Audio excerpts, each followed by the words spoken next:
Let's talk about how alcohol affects fat loss. Now, at the end of the day, it is perfectly fine. Once again, let me say that, perfectly fine to enjoy some adult alcoholic beverages from time to time, right? There's nothing wrong with that at all. But I figured, hey, let's give an in-depth presentation on how really alcohol affects fat loss. So I want to break this into 3 different areas, which is going to be the science, which is going to be your performance, and then most importantly, your lifestyle. So at Heartletics, we focus so much on the lifestyle, right? Helping our members formulate sustainable habits, right? Teaching them how to properly eat, teaching them how to properly train for their body type and goals. I'm sure you heard the phrase most people have, you can give a man a fish, feed him for a day, or you can teach a man how to fish and feed him for the rest of his life. Honestly, like what we focus on at Heartletics is all about that. But with that being said, we like to educate, right? Most people are overweight. Most people are struggling with their health and fitness goals. And it's simply because they don't have the proper knowledge of knowing these simple things on how to properly eat, how to speed up their metabolic rates, how to incorporate it into creating habits that formulate best for their lifestyle. So they just immediately go to fad diet to fad diet to fad diet, where it's lose weight, gain weight, lose weight, gain weight, lose weight, gain weight, this yo-yo effect year after year. So let me do my justice to teaching you guys how alcohol works within the body, right? Also from a performance, also from a fat loss perspective. So that way, guess what? You can literally learn how to drink alcohol and still enjoy the fruits of your labor. That way you don't have to cut it off. Let's dive into the science, okay? Get ready. I'm going to probably say some big boy words here. Probably mess up the words that I'm going to say, but it's okay. Just hear me out because I'm going to dumb this down for everybody, including myself, and make it super easy for you to understand at the end. All right, the science is, well, first let's start with what alcohol is, right? It is a macronutrient. Okay, now you hear me talk about the 3 main macronutrients all the time. Your proteins, your carbs, your fats. These equal calories. Alcohol is actually like the 4th one, and it's hidden. You don't see this often, right? But it is because alcohol has calories in it. So let's give a quick recap into the macronutrients, right? Protein, 1 gram is equal to 4 calories. Carbohydrates, 1 gram is equal to 4 calories. And fats, 1 gram is equal to 9 calories.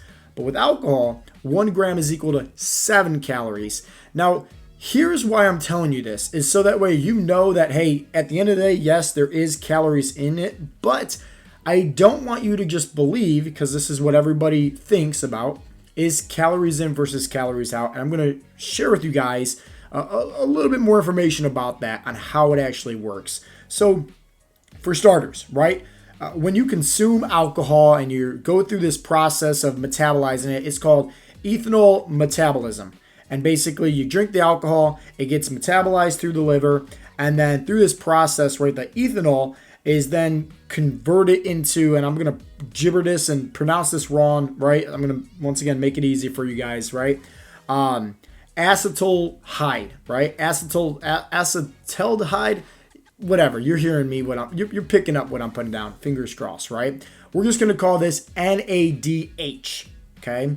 Which then gets converted to acetate, okay? So ethanol, acetaldehyde, right? AKA NADH, and then acetate. What you need to understand is that acetate is a toxin within the body, okay? This is why, once again, you lose some of your motor skills, you lose some of your willpower, etc., right? And so when you mix the NADH with acetate, this equals fatty acid degradation, right? Fatty acid degradation. And so this makes it very hard for your body to basically break down body fat. And I had to actually do a deep dive into this, and actually learning more about it, I was actually shocked because studies have showed that after about 2 drinks, it slows down your body's ability to burn body fat by up to 75%, which is crazy. Crazy. It slows down fat loss that much, okay? Because think about it, that acetate, it's a toxin within your body. It's trying to remove those toxins. So it's stopping some of the other functions like, hey, burning body fat, speed up the metabolic rate, etc. And so it slows it down, which obviously that ain't good if you're trying to look good with your shirt off for summer, plain and simple. But hear me out. This is another thing that actually kind of shocked me when I learned about it, was that it takes about, a minimum of 10 hours to burn off just one alcoholic beverage. And the more that you consume, it could be all the way up to 48 hours just to really get all those toxins and crap out of your body. And this is why we always recommend, right? If somebody is going out, and I'll say this once again, there's nothing wrong with alcohol at all. It's just that you need to understand the knowledge aspect. So it's just like, we always tell everybody, all of our clients, hey, if you're going out to eat, and one, if you're going out, and this is good for you to know too, if you're going out to a restaurant, understand one, even if there's calories on the menu, they're probably cooking with some oils in the back that aren't equated for, so the calorie count's a lot higher. They're probably using some type of sodium or something in there to make it taste really good. The water retention, right, is going to be a lot higher than normal. So you might go out to eat somewhere, eat a whole bunch of sodium, get this water retention, and the number on the scale might spike up the following day. Is that pure body fat? Absolutely not. Now hear me out. Same thing applies when drinking alcohol. You are going to see those numbers spike up, right? You're going to step on the scale and you're going to see that instant spike up because of the alcohol, because of the water retention, okay? So even if you have a digital scale and it's showing you that, hey, my body fat did spike up, Joe, and my weight spiked up and this spiked up, and guess what? It's because they're all kind of tied into these numbers together on digital scales. It's not pure accurate data. It's just, hey, your body's holding on to more water, so it's going to make it look like your body fat increased and spiked up. It's okay. Wait 2 to 3 days and weigh in yourself again to find out if you're actually progressing or not. Okay, so we always recommend that to our clients, and I recommend that for you as well. There's a good quote out there that I really like, and that's kind of boiled down to like the mindset, and that's, if you're going out to eat, right, then don't drink, and vice versa. If you're going out to drink, then don't eat. Don't mix the two, because if you think about it, right, if you're consuming all this alcohol, and then what happens, right? You're consuming some food as well. Well, the alcohol is slowing down your body's metabolism of burning body fat. So as it's slowing down, you're consuming all this excess food. It makes it a lot harder to process and digest and actually metabolize those calories. So it's a nice quote that I heard, and I kind of like it. I'm kind of sticking with it almost, right? Where if you're going out to eat, don't drink. And if you're going out to drink, then don't eat, okay? Now let's talk a little bit more about the science before we get into the performance side of things. Obviously, alcohol has a huge effect on testosterone levels. And this is the thing where we see the guys with the dad bods, right? Looking, all fluffy with the muffin tops, right? And it's just like, it's mainly because the alcohol affects testosterone levels so much. And you're probably wondering, well, how does it do that? Well, I'll put it to you like this. Right, you just kind of learned about the NADH, right, plus the acetate, which acquires, right, the fatty acid degradation, right, where this slows down body fat. So if your body is more inclined to storing the body fat and slowing down that process of metabolizing the body fat, guess what? It's going to make it 10 times harder to, put on that muscle. And if you're not putting on the muscle mass, if you're just storing body fat, you can't be, hey, 80% body fat, 80% muscle. It doesn't work like that, So that's why it's just like we want to make sure that we highly educate people. Hey, your body's testosterone levels are going to be negatively affected if you're drinking and consuming lots of alcohol, okay? So it's okay to have it in moderation, but at the same time understand that it's going to have a negative effect on your body, especially with your muscle tissue. Plain and simple, because testosterone really helps your body build that muscle. When you have more lean muscle tissue, guess what? That's what helps you burn more body fat. Plain and simple, okay? So that's the science, okay? And I skimmed through that real quick just so that way you guys have a better understanding of how it actually works within the body. But let's go a little bit into the performance side of things, So how does alcohol work where, if let's just say it affects somebody's workouts, whether it's later on that day or the next day or whatever the case may be? Well, I think it's pretty simple. If let's say you're drinking a little bit, it's perfectly fine to have higher standard of performance, and you'll be perfectly fine for your workouts if you're having a beer or two. But overconsumption of alcohol, obviously this is where we're going to start to focus more on, hey, having a little bit of a hangover.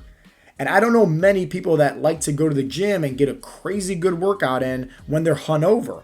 And obviously when you're hungover, this starts to die down into low levels of willpower, we'll say. And this is typically when, hey, what do you want to eat typically when you're hungover?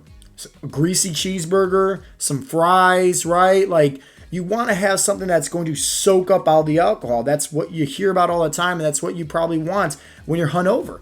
So it's just like, you can see how just starting off with having some alcohol slows down the body fat of how it's being metabolized.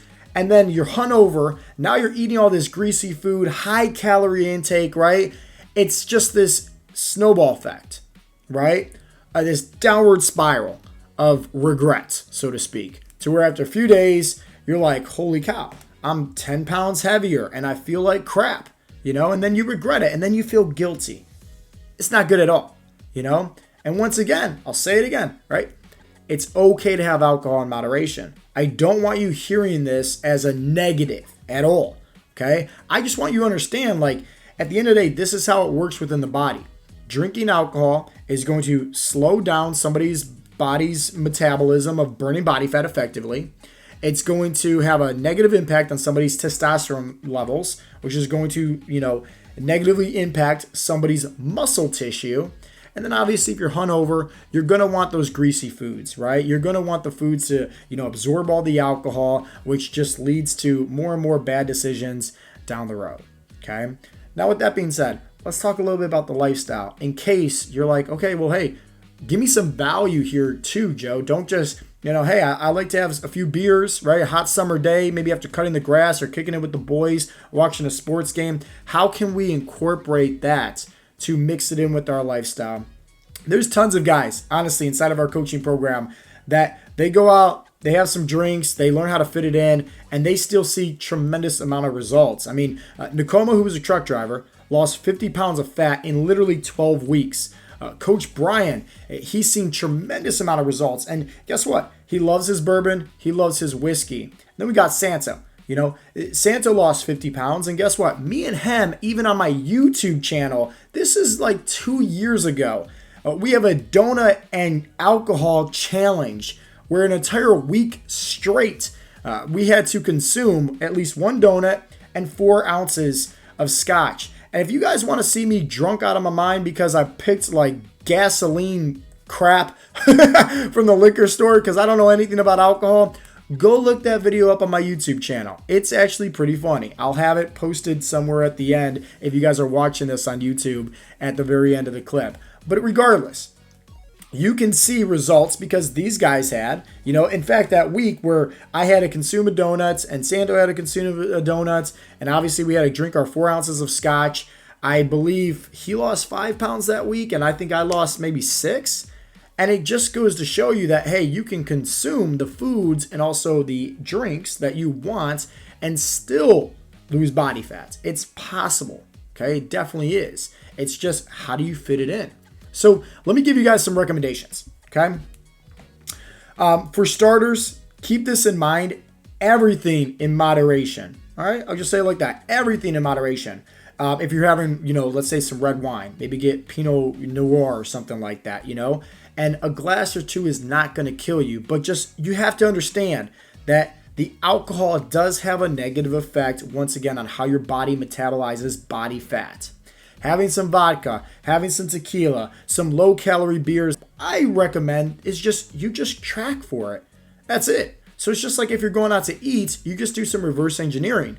Say, hey, I know I'm going to go out, I'm going to have some drinks. Well, hey, plug that away before you even get started on with the course of your day with your eating habits, because now you just do reverse engineering and making sure that you're still sticking within your calorie goals, you're still sticking with hitting your protein goals, and you'll be perfectly fine. You should be focusing on, being aware, because one drink can lead to 2, 2 drinks can lead to 3, 3 could easily lead to 4. Next thing you know, you start adding in, some different foods into the equation. You're way over on your calories. We don't want that to happen. It's all about awareness. That's why we always say everything in moderation. I would recommend, sticking with like, the plain simple alcohols and not mixing it with, let's say, these high calorie, high sugary drinks at all. Mix it with lower calorie options like, whatever kind of low calorie or 0 calorie, pop or soda is available for you. But things like, vodka, I think it's 97 calories. Rum, 97 calories. Tequila, 105 calories. Bourbon, 105 calories. Scotch, 105 calories. Gin, 110 calories. If you're having something like that, just mix it. Mix it with a 0 calorie option. That way you'll be perfectly fine. At the end of the day, let me just recap things here. Yes, drinking alcohol does negatively affect fat loss. Not just in a state of, hey, it's a calorie. Remember, it's the fourth, macronutrient. So it's a hidden macronutrient, so to speak. Not just in the sake of calories in versus calories out, but just how the NADH, right, and the acetate, it basically really negatively impacts your body on how it metabolizes body fat. Okay, and it slows it down. Anywhere from 10 hours to 48 hours, where it has this huge impact, where it slows down the process of your body burning body fat by up to 75%. So it's just being aware, keeping that in mind. Understand that it's going to have a negative impact on testosterone levels, on your body with its lean muscle tissue, but also at the end of the day, realize it's okay to fit it in.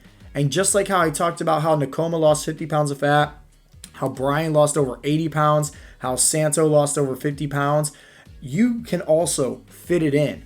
But it's just boiling down to moderation, being aware of the situation, and be more mindful of it.